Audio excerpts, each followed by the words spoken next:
penilaian harian. Dia bisa dibantu. Sempat sampai sekarang kan aku ada lihat live-nya gitu kan. Oke, siap. Aku dulu kan kerja di Kamboja, sebelumnya aku admin judi online. Sebelum Kamboja booming itu aku admin judi online di Jakarta. Oke. Yang di mana? Yang awalnya P, bener nggak awalnya P?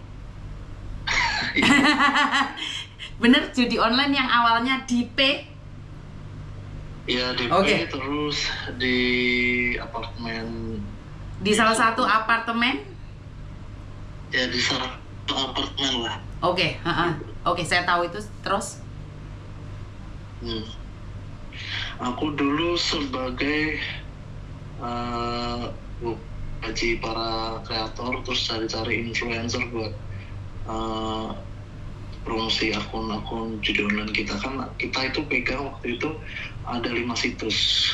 Oke. Terus? Terus setelah itu ada kasusnya inisial Pak S ya kan. Terus itu susah semua ditanggapin kan, lalu kita pindah ke Kamboja.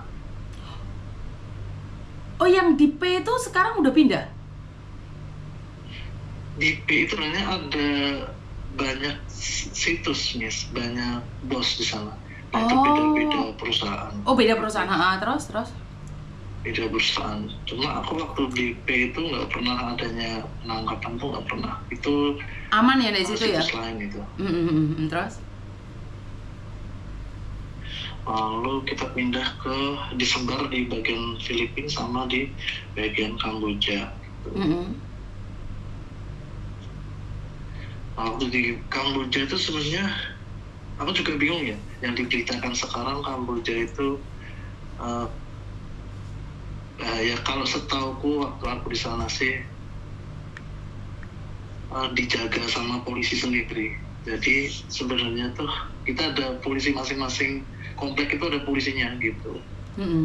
Jadi orang luar tuh nggak bisa masuk di komplek itu. Ada scam, ada judi online, aduh macam-macam. Iya, termasuk wanita-wanita penghibur. Betul, itu ada. Itu ada.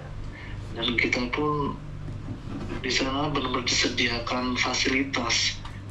Kalau untuk penyetruman atau semacamnya itu selama aku di sana belum ada sih. Kalau ada yang bunuh diri itu memang ada di sana.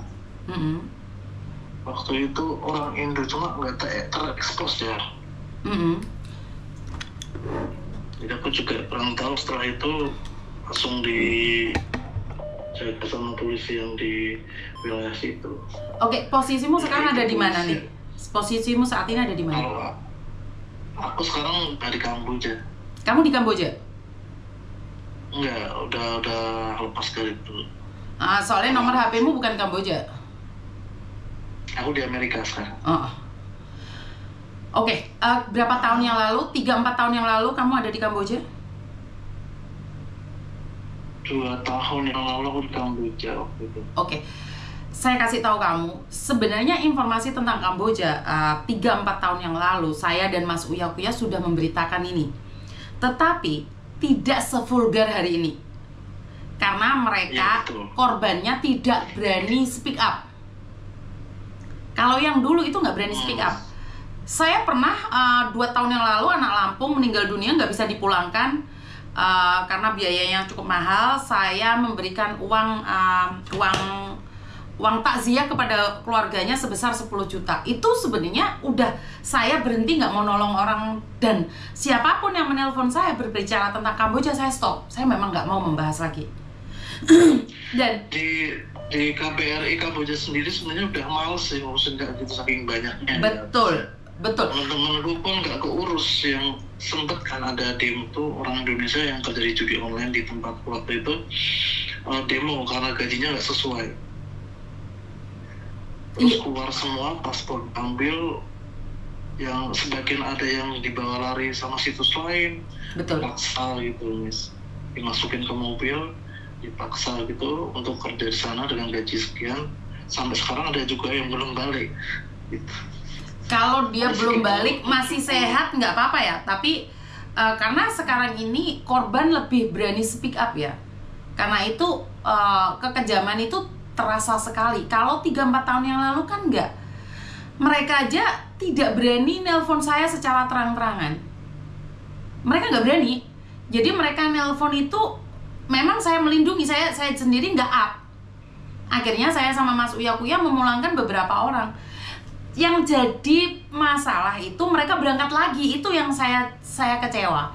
Tahu nggak, setelah mereka berangkat lagi, dia bener-bener yang disetrum itu. Awalnya dia nggak disetrum, dia minta tolong sama kita pulangin, tetapi masih berangkat sendiri.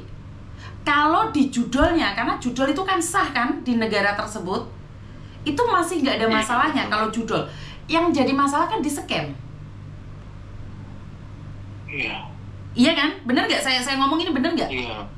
Nah, di scam itu memiliki target. Dan mereka itu sangat senang sekali lihat orang menderita, nangis. Saat di sana kan kalian nggak pakai baju rapi kan? Pakai kaos kotang, yang penting masih bisa ngetik, yang penting bisa ini, itu di scam Iya, kan? betul. Iya kan? Bener kan? Walaupun kamu sakit. Scam itu Gimana? kalau boleh jujur, adikku kemarin tuh di scam. Sekarang udah aku suruh pulang dia. Udah pulang dia. Perlu nebus nggak adikmu di scam? Kalau aku kan kenal sama bosnya yang scam. Waktu itu dia orang Indo tapi Cina dia. Iya, orang Indo kan? Iya, dia bagian apa ya, translator juga untuk bahasa Cinanya kan. Jadi dia yang dipercaya dari dulu sampai sekarang buat ngambil orang dari Indonesia. Dan tentunya orang translator ini kalau dapat uang, dan mereka nggak peduli orang itu disiksa atau enggak. Iya. Gimana ya, susah juga kalau misal kita cari orang langsung ke tempatnya. Ya, di tempatku itu polisi masuk aja susah. Nggak bisa kan, mereka ada portal. Susah. Iya, ada portal. Gini loh, sebenarnya dari 3-4 tahun yang lalu kita udah tahu situasi di sana. Tapi kan orang-orang yang jadi korban nggak speak up. Mereka takut karena mereka, gini loh, banyak orang yang bilang lawan aja Kamboja. Masa sih 10 orang nggak berani ngelawan? Mereka nggak tahu, manggilnya satu-satu, disiksanya satu-satu di depan orang banyak. Bener nggak sih? Kalau itu aku nggak berani ngomong ya. Karena gini loh, kita dulu dijajah oleh Belanda, dijajah oleh Jepang. Sekarang yang jajah itu Londo Ireng, orang kita sendiri. Betul. Kita nggak akan bisa berkembang. Basic kita aja udah diteror oleh Londo Ireng. Dan mereka nggak peduli betapa sakitnya, betapa menderitanya. Saya sudah dapat informasi ini sudah lama, tapi saya itu sopo. Bener gak sih? Kayak kamu ya, kamu laporan, malah kamu yang ditangkap. Bener gak sih? Iya, benar. Pencemaran nama baik. Iya. Yang menjajah kita bukan orang lain, tapi yang menjajah kita adalah orang kita sendiri, saudara kita sendiri. Itu yang membuat saya sedih hari ini. Kalau yang booming itu sekarang itu di bagian mana Kambojanya, Miss? Sebenarnya Myanmar, kemarin kan yang dipulangkan kebanyakan dari Myanmar karena terjadinya gempa tadi. Jadi sama aja, semuanya booming. Kenapa sih? Ada juga itu ya, Buffet itu kan. Aku dulu di Buffet, Miss, perbatasan Vietnam sama Kamboja itu. Enggak segitu, banget itu orang Indonesia di sana. Segitu enggak. Bayu, ya udah, yang itu wes. Berapa jam itu? Berapa jam? Sebentar ya Mas ya, soalnya anak saya telepon sebentar. Iya.